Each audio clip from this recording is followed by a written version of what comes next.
আসসালামু আলাইকুম এভরিওয়ান, কেমন আছেন সবাই?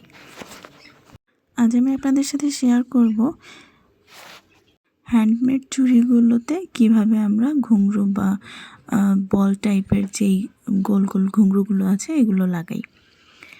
প্রথমে আমরা এক সাইড থেকে একটা ফোর তুলে নিব।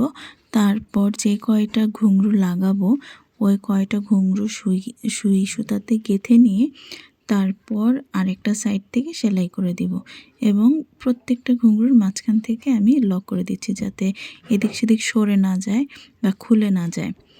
আর গিটটা আমি উপর থেকেই দিয়ে নিব এবং ঘুঙরুর ভিতর দিয়ে গিয়ে সেট করে দিব যাতে সুতাটা কেটে ফেললেও ওই উপর থেকে সুতাটা যেন আর বোঝা না যায়। সেটা আপনার ঘুঙরুর মাঝখানেও দিয়ে দিতে পারেন বা চুড়ির নিচ দিয়ে গিয়ে বের করে দিতে পারেন সুতাটা। দেখবেন আর বোঝাও যাবে না, দেখাও যাবে না, আর দেখতেও সুন্দর লাগবে। এভাবে আমি চুড়িতে ঘুঙরু সেট করে নিই। ভিডিওটি ভালো লাগলে অবশ্যই লাইক, শেয়ার এবং কমেন্ট করবেন। সবাই ভালো থাকবেন। আল্লাহ হাফেজ।